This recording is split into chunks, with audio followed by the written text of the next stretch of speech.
This looks a little different. What's up? Matt is on vacation, so me and Barnwell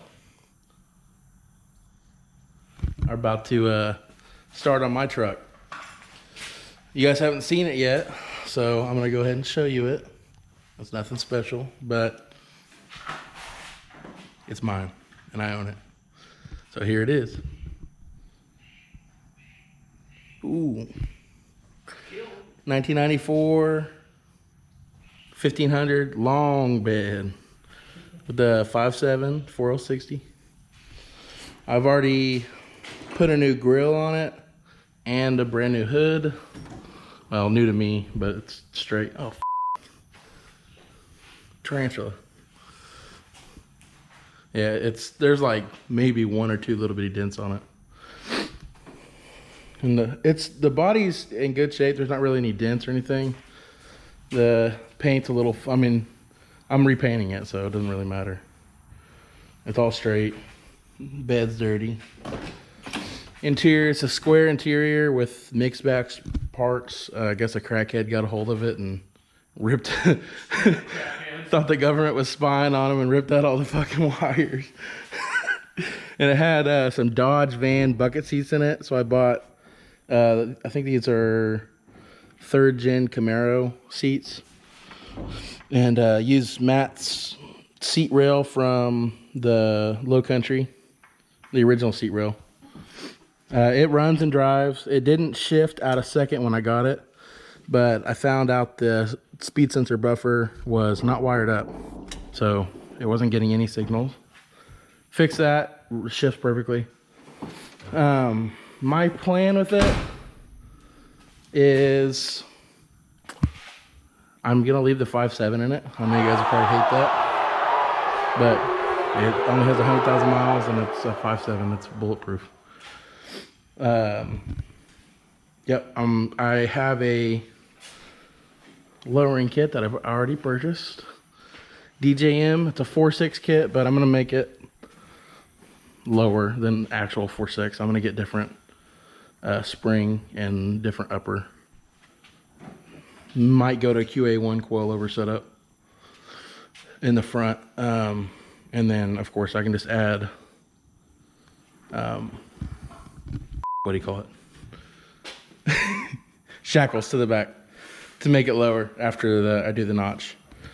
And it should be sitting pretty low. I'm gonna put 22s on it eventually. I'm gonna keep stock wheels for now. And paint it a color that's pretty predictable, but it's gonna have something special with it. We're trying to work out with a couple companies like Dip Your Car and a couple bedliner companies to try to give us a hookup. We haven't heard anything back yet, but we just did it a few days ago. So anyways, that's my truck.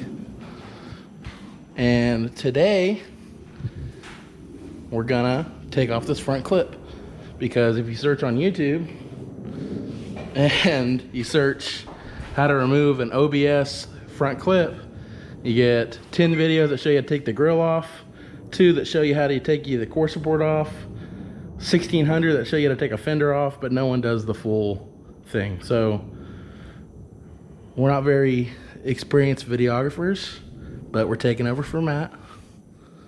And Matt will be over here soon to help us with this as well. Not this weekend, but a different weekend.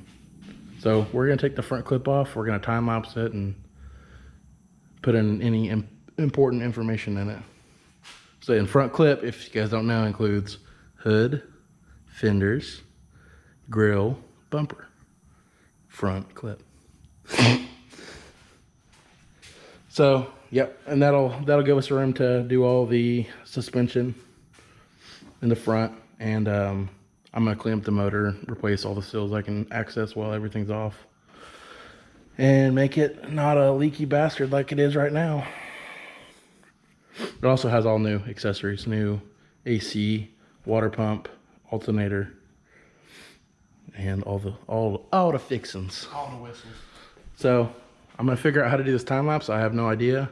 and this GoPro is being held on by 2 zip ties. So here we go. All right, we're about to get started. Taking core support off. What's the first step, Casey? Take the grill off. No! Disconnect the battery. Oh. Okay, after he disconnects that battery and we're all safe of high voltage electrical shock, then we're gonna take the grill off, take the bumper off, and then do the fenders. It's easier to take the fenders off to get the core support out. And then we'll make a giant mess with all this radiator and then take the core support off, and then I'll get back with you if there's any specific steps that you need to follow. So first things first, take off the negative and the positive, and we'll remove the battery. And that's that. Unlike Matt's shop, I don't have a Chris walking around to pick up all the tools every 5 seconds.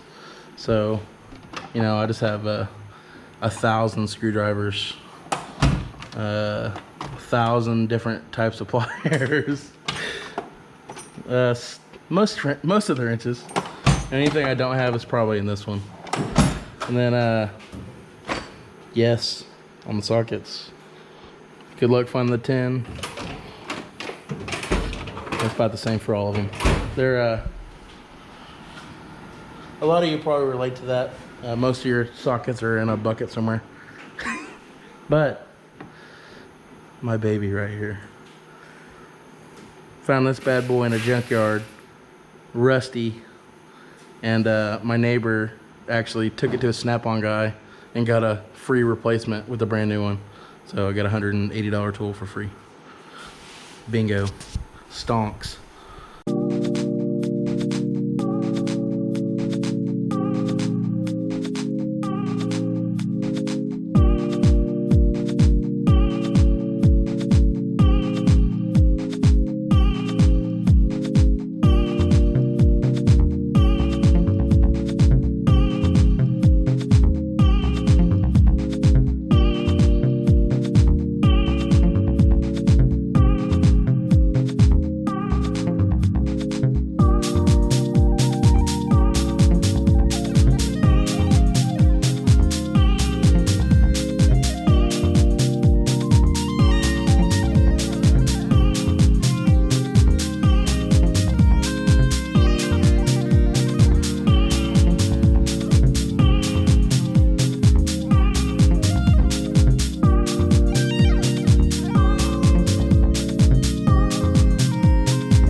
Alright, today we're going to show you how to organize your sockets the easy way.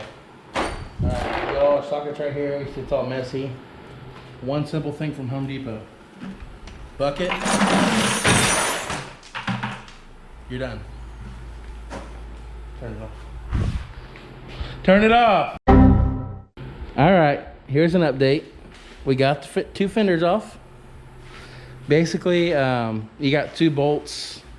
There's a million videos of this, but you got 2 bolts inside the door. You have to access them by opening up the door and going right there with like a 6-inch extension. You know about 6-inch extensions, don't you? You need one. So you got those 2 bolts. They're all 13s. You got one underneath that rocker, and then you have a million underneath the fender. Basically, anyone you see, take them off, and that's how you get it off. You got one right here. You got one right here. The hinge comes off with the fenders, if you didn't know. You have one right here, and comes off just like that.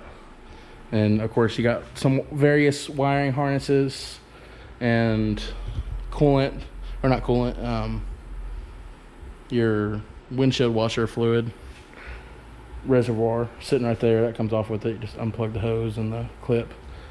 And now we're going to do the core support, which the dreaded part, draining the radiator because it's full. So we're probably going to drain it into a Home Depot bucket. And I'm pretty sure it's only 2 bolts. I'll let you know if I'm wrong. I'm pretty sure I'm right though. 2 bolts, undo all the hoses, and it pulls right off. And then we'll be free and clear. And then it's gonna look like Matt's truck has for the last half a year. All right, so I was correct. It's only 2 bolts. And you gotta drain all the hoses. That includes transmission cooler lines, overflow, heater, core, and then the main ones. My, oh God. There's some training fluid sitting on top, but my fluid was disgusting. Almost as disgusting as him. It smelled horrible. And yeah, it stunk bad. But it's almost all out. And we're ready to clean up this motor a little bit and do some suspension upgrades. And clean up this frame a little bit too. Nicer than Matt's. Shots. Yeah, other than that, me and Casey are fat asses, and we want to go get a burger and get some beer and get some water. All right. We're back from feasting ourselves and getting plenty of alcohol. And we've set up a shrine to call for the LS gods to drop a 6.0 LS and a 4 LAD in here for me. They haven't answered yet, but hopefully they will.